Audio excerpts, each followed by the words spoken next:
I cannot believe this movie is making me say this, but my reaction to this moment is like, not all men? Hi, welcome back. Today I'm going to be talking about the movie Promising Young Woman, which just came out very recently. A couple things right off the bat. This movie is pretty much entirely about rape and sexual assault, so if you do not want to hear about that right now, you can click off this video. And also, I'm going to spoil the entire thing, so if you don't want spoilers, you can watch the movie first. It just came out streaming yesterday, and I do highly recommend it, in spite of the fact that I have some critiques. It's been kind of a rough couple of months for movies. I mean, The Happiest Season came out and we all thought we were going to get an adorable lesbian Christmas movie, and that was a huge disappointment. And then I saw this trailer for what looked like a really cool, empowering sexual assault revenge thriller, and I was mostly disappointed. I do think this is a really excellent movie. It was just not the movie that I wanted it to be. So right off the bat, let's just talk about some simple good things and some simple bad things. The aesthetic of this movie is amazing. It has a palette. It's very pastel. Lots of pink, lots of teal, lots of floral, great clothes, great makeup design, great interior design. I mean, look at this adorable coffee shop where the main character works. The shot looks like a painting, and then Bo Burnham shows up and his shirt even matches the art on the wall. Even the cup is the same color blue. Along with the visual aesthetic, the soundtrack is perfect. I mean, the moment where I knew I had to see this movie was in the trailer where the acoustic string version of Toxic is playing and the main character is wearing this pastel rainbow wig. How could I not watch a movie with that sequence? I'll get into talking about more of the stuff that I didn't like when I start talking about the plot, but right off the bat I have to say that we have a racist trope. Laverne Cox plays the main character's boss and friend, and unfortunately, as is so often seen from a black woman supporting actress, we don't really know anything about her. She's just there to support the main character, and I don't even remember her name. I do really love the dynamic between those two characters. Cassie's really bad at her job, the main character, and her boss just really doesn't care. She's mean to the customers. It's fun to watch. Empire Records is one of my favorite movies of all time just because I love a movie set in a work environment where no one does any actual work. But that said, I think Laverne Cox deserved better. I would like to see her as a main character. I personally haven't seen her as a main character in anything. I'll have to look up whether she has ever been cast in a main role, but she definitely deserved better. All the scenes with her were great, but don't even remember her name. And in order to talk about more good and bad stuff, I have to just start explaining the plot. So the movie opens with the main character, Cassie, played by Carey Mulligan. She's at a bar and she's drunk, like falling down drunk, and this guy offers to take her home and he is about to assault her, and then she sits up in the bed, stone cold sober. We cut away from that and she's walking the next morning and she's eating a jelly donut, and there's like, it's very suggestive of blood, and we, I think, are made to at least suspect that it's possible that she killed him. Then she's back at the coffee shop, she's working, this guy walks in, Bo Burnham. His character's name is Ryan. They knew each other from med school. He asks her out. They have a kind of meet cute, even though they already knew each other, wherein she spits in his coffee and he drinks it. And I have to say, it's gross, but I liked it. I thought it was a really original spin on that kind of scene. Then we get another scene where Cassie traps one of these rapists, and we find out what exactly she does with them. And she doesn't kill him. She basically just scares him and then argues with him and tries to make him understand that he's a bad person. At this point I was really relieved. I did not want this to be a serial killer movie because I wanted to like the main character, and I would not have liked her if she was a serial killer. So Cassie does start dating Ryan, and those scenes are super, super cute. I mean, this could have been a really adorable rom-com, at least partly, but more on that later. Eventually we figured out that it's not Cassie who was raped in college, it was her friend Nina, and so she's getting revenge on her friend's behalf. And it's not stated right away that Nina is dead, but it's pretty easy to guess. She's basically being spoken about in the past tense and things like that. And then we find out that Cassie also had this friend, Madison, who she had a falling out with because Madison didn't believe and essentially blamed Nina for what happened to her. So Cassie meets up with Madison for a lunch date. She makes sure that Madison gets really drunk while she stays sober. And she offers Madison an opportunity to tell her that she's changed, that she views the situation differently, and she makes it clear that she doesn't. And then Cassie goes to this man who's waiting in the wings, and she pays him to set Madison up into a scenario where she thinks that she was raped. So this is the point in the movie where it's starting to take a turn where I'm not sure I'm happy with the direction in which this is headed, because like I said, I want to like Cassie. Now, trapping rapists and arguing with them and trying to make them feel bad, that's one thing. I'm fine with that. I mean, it's a danger to her. She's traumatizing and re-traumatizing herself, and I think that she should stop. But this is definitely an escalation. I'm not sure that we can justify what she's doing to Madison. I suppose that's the point and the complexity of a revenge story. Is revenge justifiable? Under what circumstances? That's sort of the central question here. Side note, I don't know where Cassie found this guy who is willing to pretend to rape a woman for money, and then later in the movie, she hires what appears to be an actual hitman. Are these people coming into her coffee shop? I mean, personally, I would have a lot of trouble finding people like that, but she doesn't. Next on her revenge tour, Cassie goes to the dean who her friend Nina had spoken to and reported this incident to, who dismissed her and didn't believe her at the time. I was really intrigued by this part in the trailer. This really made me want to see this movie because this is a real, obviously serious issue of college campuses and administrators not handling this sort of thing well at all. Long story short, Cassie puts the dean in a situation where she thinks that her daughter is being assaulted or about to be assaulted. So at this point, it really feels to me like Cassie's behavior is escalating, and I just want to shout at her, like, just go home, go date Ryan, and be happy. That's what your parents want, it's what you deserve, it's what I want for you. It's really unclear how far she's going to take this and for how long we can be on her side ethically. But that does keep you really engaged as an audience. She does succeed in getting the dean to tell her that she was right, and it made me wonder if that's what she wanted. What is she trying to get out of this? Does she just want to be told that she's right? It's important to note that Cassie herself is assaulted in this movie. We only see 2 instances of this thing that she does dozens and dozens of times where she takes a rapist home. Even in just these 2 instances, she lets them kiss her. In one instance, things go further than that. She is being assaulted. So she is traumatizing herself for the sake of, I don't know, winning arguments? Ideally, I think she's trying to make these men really seriously think about their own behavior, but we have no evidence that it's working. Later on in the movie, this guy at a bar says to her, "Hey, you're that crazy person that my friend took home." It's clear that these men probably aren't really learning anything from this experience. I also thought it was really interesting that Cassie makes it clear at one point that she blames herself, at least partially, for what happened to Nina because she wasn't with her when it happened. Maybe they were together and she let her go onto this party, I'm not really sure. But I thought that was really interesting because this movie is all about critiquing victim blaming, but then Cassie is sort of engaging in victim blaming against herself. But I do think that that is realistic. I think you can hold an intellectual belief but feel something different emotionally. So let's talk about the romance with Ryan, because this felt like, to me, the opportunity for her to stop traumatizing herself over and over and to just heal and move on. Now, of course, you have to ask yourself from the beginning, is this a good guy? You're very primed to ask yourself that question in the context of this movie. He asks her out twice. The first time she gives him a fake number and he comes back and asks her out a second time, and that scene felt really on the line to me between creepy and too persistent and cute. If you don't like it, we can have a safe word, and you can leave, no questions asked. He definitely shouldn't have asked her out a second time. If someone doesn't want to go out with you, you should let it go. But at the same time, like, they have this flirtatious vibe, and she does seem like she likes him.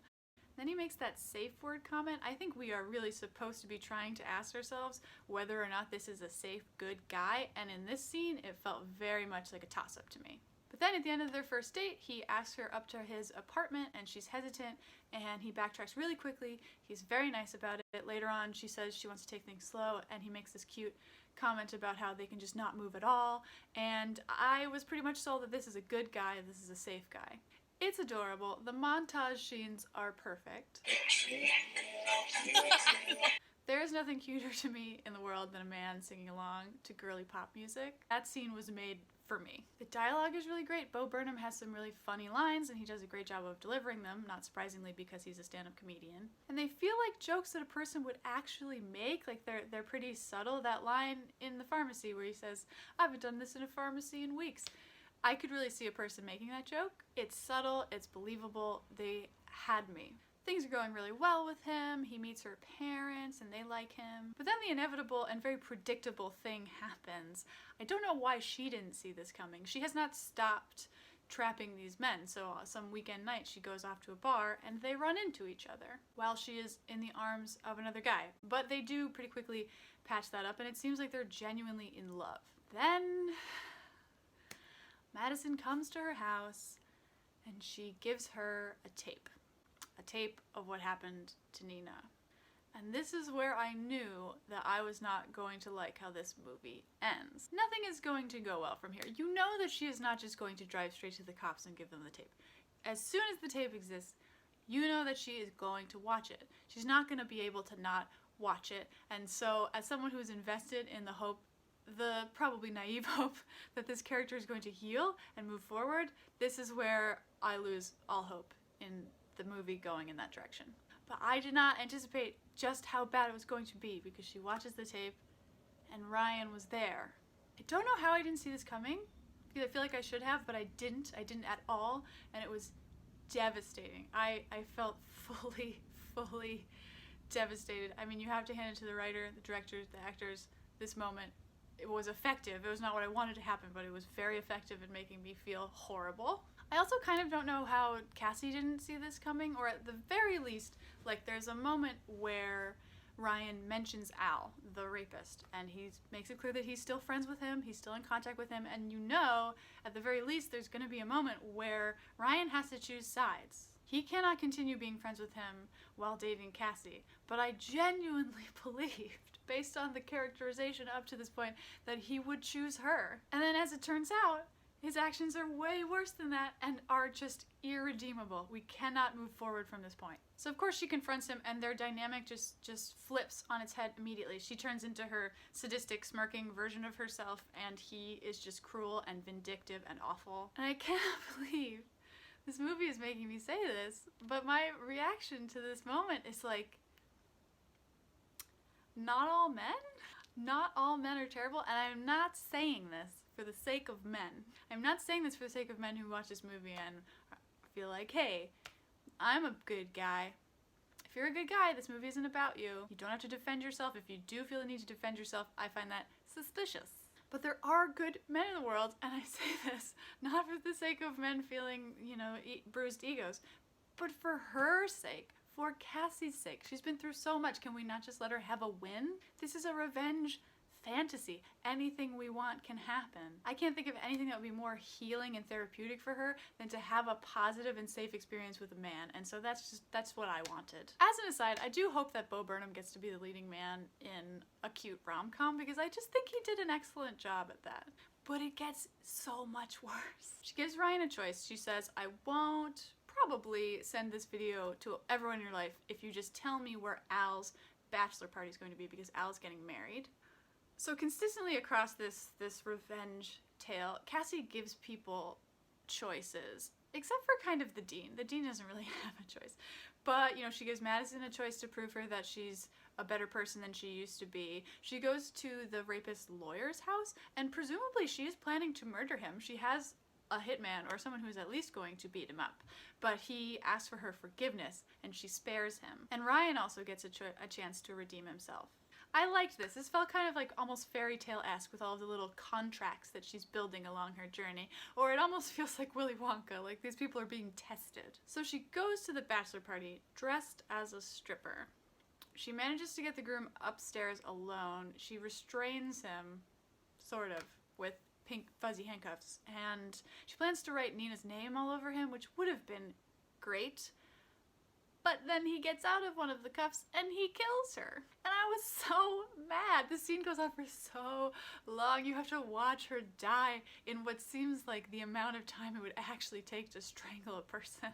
I was honestly waiting for some twist. I was waiting for her to come back as a ghost. I was waiting for any way for the main character to be alive. And my first thought, I swear, my first thought when this happens was, if this movie ends at the rapist's wedding, I am going to just be livid.